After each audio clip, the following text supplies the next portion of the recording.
سورہ مائدہ کے مطابق حضرت عیسیٰ علیہ السلام کے بڑے معجزات میں سے ایک معجزہ اللہ کے حکم سے مردوں کو زندہ کر دینے والا معجزہ تھا، اور میں چاہتا ہوں کہ آپ کو اس معجزے کے متعلق تھوڑی سی ڈیٹیلز لازماً دوں۔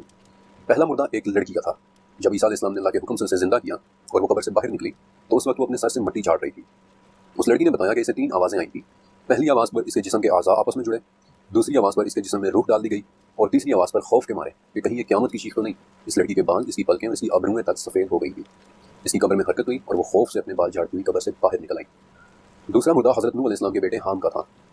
یہ واقعہ عبداللہ ابن عباس رضی اللہ تعالیٰ عنہ سے مروی ہے کہ حضرت عیسیٰ علیہ السلام کے حواریوں نے ان سے کہا کہ آپ ہمارے لیے کسی ایسے آدمی کو زندہ کریں جو ہمیں نوح کی کشتی کے متعلق بتائے۔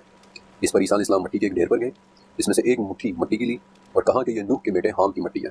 اس کے بعد مٹی کے اس ڈھیر پر اپنی لاٹھی ماری اور اللہ کے حکم سے اسے اٹھ کھڑے ہونے کا کہا، اور تب اس مٹی سے ایک بوڑھا آدمی اپنے بالوں سے مٹی جھاڑتا ہوا باہر نکل آیا۔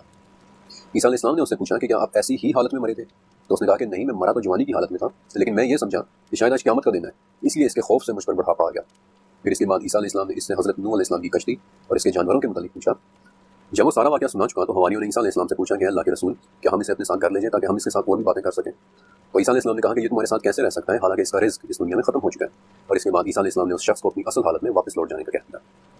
تیسرا مردہ یہودیوں کے بڑے آدمیوں میں سے ایک آدمی کا تھا، جس کے متعلق صدی رحمۃ اللہ علیہ نے ابو صالح، ابو مالک اور پھر ابن عباس رضی اللہ تعالیٰ عنہ سے رپورٹ کیا کہ جس وقت اس شخص کو دفنانے کے لیے لے جایا جا رہا تھا اس وقت عیسیٰ علیہ السلام آئے اور اللہ کے حکم سے اسے زندہ کیا، اور وہاں موجود تمام لوگوں نے یہ ہیبت زدہ منظر دیکھا۔ البتہ اہل کتاب کے یہاں ایک چوتھا نام بھی ملتا ہے جس کے متعلق میں آپ کو آخر میں بتانا چاہتا تھا، اور اس کا نام اپنے ذہن میں رکھنا ہے۔ لازر نام کا ایک شخص جسے 8ویں صدی کے اسکالر طبری اور 10ویں صدی کے اسکالر الثعلبی نے بھی آزر یا لازر کے نام سے ہی رپورٹ کیا۔ ماڈرن کلچر میں لازر یا لازرس کی ٹرم بڑی مشہور ہے، اور سائنٹیفک کمیونٹی میں لازرس کا نام کئی ایک جگہ ایسی چیزوں کے لیے استعمال ہوتا ہے جو ناممکن